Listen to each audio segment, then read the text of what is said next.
وقال الله تعالى في القرآن المجيد والفرقان الحميد: الحج أشهر معلومات فمن فرض فيهن الحج فلا رفث ولا فسوق ولا جدال في الحج وما تفعلوا من خير يعلمه الله وتزودوا فإن خير الزاد التقوى واتقون يا أولي الألباب. صدق اللہ العظیم۔ تمام قسم کی حمد و ثنا، بزرگی، بڑھائی، کبریائی، تمہیدات، تحلیلات، تسبیحات اللہ تبارک و تعالی کی ذات اقدس کے لیے۔ درود و سلام حبیب کبریا، خاتم النبیین، سرور کونین، صادق المصدوق نبی جناب محمد رسول اللہ صلی اللہ علیہ وسلم کی ذات کے لیے۔ اور محترم سامعین کرام، جو آیت کریمہ میں نے آپ کے سامنے تلاوت کی ہے، اللہ تبارک و تعالی اس آیت کریمہ کے اندر ارشاد فرماتے ہیں: الحج اشہر معلومات، کہ تمہیں حج کے مہینوں کی معلومات ہے، تم جانتے ہو حج کے مہینوں کے بارے میں۔ فمن فرض فیہن الحج فلا رفث ولا فسوق ولا جدال فی الحج، اور جو تم میں سے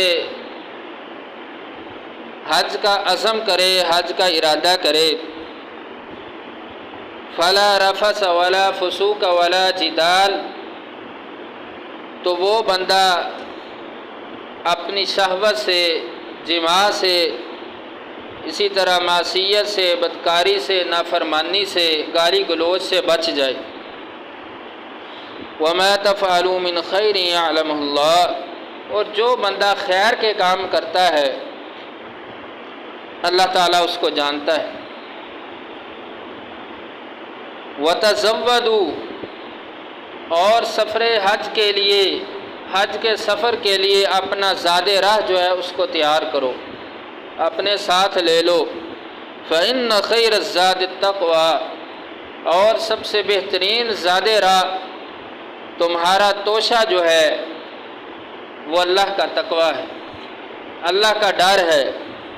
پرہیزگاری ہے۔ واتقون یا اولی الالباب، اے عقل والو اللہ سے ڈرتے رہو۔ تو میرے محترم سامعین کرام، یہ مہینہ ماہ شوال جو ہے، اس کی فضیلت کے بارے میں چند باتیں آپ کے سامنے گوش گزار کروں گا کہ یہ ماہ شوال جو ہے، اسی طرح اللہ تبارک و تعالی نے، سب کو پتہ ہے کہ اللہ نے 12 مہینے جو ہیں وہ بنائے ہیں، پھر ہر مہینے کی کچھ الگ سے خصوصیات ہیں جس کی بنا پر وہ مہینہ دوسرے مہینوں سے ممتاز ہوتا ہے، الگ ہوتا ہے۔ اور یہ ماہ شوال جو ہے یہ ہجری سال کا 10واں مہینہ ہے، اور اس مہینے کی کچھ خصوصیات ہیں، کچھ فضائل ہیں۔ جس طرح مسلمانوں کی شرعی عیدیں جو ہیں، 2 عیدیں جنہیں عید الفطر اور عید الاضحیٰ کہا جاتا ہے، ان میں سے پہلی عید عید الفطر جو ہے وہ اس ماہ مقدس میں ہے، 1 شوال کو ہوتی ہے۔ تو یہ عید الفطر کا دن ہونے کا شرف حاصل ہے اس مہینے کو، اور یہ رمضان المبارک کا جو مقدس مہینہ گزر چکا، اس کا بھی اصل مقصد اللہ تبارک و تعالی نے یہی رکھا ہے کہ بندہ اس مہینے کے اندر صیام میں، قیام میں نوافل کے اندر، تلاوت میں، ذکر و اذکار میں اپنے لمحات کو گزارتا رہا۔ در حقیقت یہ مہینہ ٹریننگ کا، ایک امتحان کا، ایک تربیت کا مہینہ تھا۔ پھر اسی طرح عید کا دن آیا تو مسلمان مرد عورتیں اکٹھے ہو کر، تیار ہو کر، اچھے کپڑے پہن کر عیدگاہ کی طرف جاتے ہیں، مسلمانوں کے اجتماع میں شامل ہوتے ہیں، دعا میں شامل ہوتے ہیں، 2 رکعت نماز ادا کرتے ہیں، تقبل اللہ منا و منکا، یہ ایک دوسرے کو دعائیں دیتے ہیں، ایک دوسرے کی دعوتیں کی جاتی ہیں، کھانے کھلائے جاتے ہیں۔ یہ ساری چیزیں جو ہیں یہ اللہ تبارک و تعالیٰ نے پھر عید کا دن دیا۔ یہ ایک مسلمان کے لیے انعام ہے، جشن اور خوشی کا دن ہوتا ہے۔ جس طرح بچے جو ہیں وہ اپنے امتحانات کی تیاری کرتے ہیں، پیپر دیتے ہیں، لیکن وہ دن جس دن انعامات تقسیم کیے جانے ہوں وہ ان کے لیے خوشی کا دن ہوتا ہے۔ اسی طرح اللہ تبارک و تعالیٰ نے مسلمانوں کے لیے بھی یہ عید کا دن جو ہے یہ خوشی کا رکھا ہے، ان کے لیے انعامات ہیں، ان کے لیے بخشش ہے، ان لوگوں کے لیے جن لوگوں نے رمضان المبارک کی جو ہے قدر کی تھی، رمضان المبارک کے جو اللہ تبارک و تعالیٰ نے احکامات نازل کیے ان کے مطابق جو ہے حد الوسع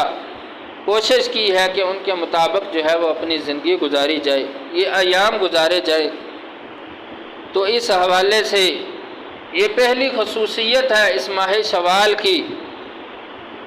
کہ جو اللہ تبارک و تعالیٰ نے 2 شرعی عیدیں مسلمانوں کو عطا کی ہیں، ان میں سے ایک عید جسے عید الفطر کہا جاتا ہے وہ 1 شوال کو ہوتی ہے، اس مہینے کے اندر آتی ہے، اور یہ مہینہ جو ہے ماہ شوال جو ہے اس کو یہ خصوصیت ہے، اس کا یہ مقام و مرتبہ ہے، یہ اس حوالے سے یہ مہینہ دوسرے مہینوں سے ممتاز ہوتا ہے۔ اور دوسری خصوصیت اس مہینے کی حضرت ابو ایوب انصاری رضی اللہ تعالیٰ عنہ بیان کرتے ہیں کہ رسول اللہ صلی اللہ علیہ وسلم نے ارشاد فرمایا، من صام رمضان ثم اتبعہ 6 من شوال کان کصیام الدہر، رواہ المسلم۔ امام مسلم رحمہ اللہ اس حدیث کو بیان کرتے ہیں، صحابی رسول بیان کرتے ہیں کہ رسول اللہ صلی اللہ علیہ وسلم نے ارشاد فرمایا کہ جس بندے نے ماہ رمضان کے روزے رکھے، ثم اتبعہ 6 من شوال، پھر اس نے شوال کے 6 روزے رکھے، کان کصیام الدہر، تو گویا کہ اس نے ایک زمانہ مطلب کہ پورے سال کے روزے رکھے۔ تو میرے محترم سامعین کرام، یہ مہینہ جو ہے یہ اس لحاظ سے بھی اس کی فضیلت ہے کہ رسول اللہ صلی اللہ علیہ وسلم کا فرمان ہے کہ جس بندے نے رمضان کے بعد اس مہینے کے اندر 6 روزے رکھ لیے تو گویا کہ اس بندے نے پورے سال کے روزے رکھ لیے۔ تو گویا کہ جو بندہ ہر سال یہی اہتمام کرتا ہے رمضان المبارک کے روزے رکھے، پھر ان روزوں کے بعد شوال کے 6 روزے رکھتا ہے، تو گویا کہ وہ بندہ ایسے ہے جس طرح اس نے پوری عمر جو ہے وہ روزے رکھے ہیں۔ تو اس مہینے کے روزے ضروری نہیں ہے کہ مسلسل رکھے جائیں، 6 روزے اکٹھے رکھے جائیں، حدیث کے اندر ایسی کوئی تخصیص نہیں ہے، اس لیے اس مہینے کے اندر 6 روزے رکھنے کا حکم ہے۔ اب آیا کہ کوئی بندہ اس مہینے کے شروع میں رکھ سکتا ہے، اس مہینے کے درمیان میں رکھ سکتا ہے، آخر میں رکھ سکتا ہے، یا مسلسل 6 روزے رکھ سکتا ہے، یا ایک روزہ رکھ لے پھر چھوڑ دے پھر رکھ لے، جیسے چاہے اپنی مرضی سے اس مہینے کے اندر 6 روزے جو ہے وہ مکمل کر لے، تو وہ بندہ اس فضیلت کو حاصل کر سکتا ہے جو رسول اللہ صلی اللہ علیہ وسلم نے بیان فرمائی۔ تو آیا کہ 1 سال کے روزے کس طرح بنتے ہیں؟ سورہ انعام کے اندر اللہ تبارک و تعالی ارشاد فرماتے ہیں من جاء بالحسنۃ فلہ عشر امثالھا، جو بندہ نیکی کرتا ہے اللہ کہتے ہیں ہم اس کو 10 گنا جو ہے اجر و ثواب عطا کرتے ہیں۔ اب جو بندہ رمضان المبارک کے 1 مہینے کے روزے رکھتا ہے گویا کہ اللہ تبارک و تعالی اس کو 10 مہینوں کا جو ہے ثواب عطا کر دیتے۔ پھر 2 مہینے باقی بچے، اور جو بندہ یہ 6 روزے شوال کے رکھ لیتا ہے تو اس کے یہ 2 مہینے جو باقی بچتے ہیں یہ بھی مکمل ہو جاتے ہیں۔ اس طرح کے گویا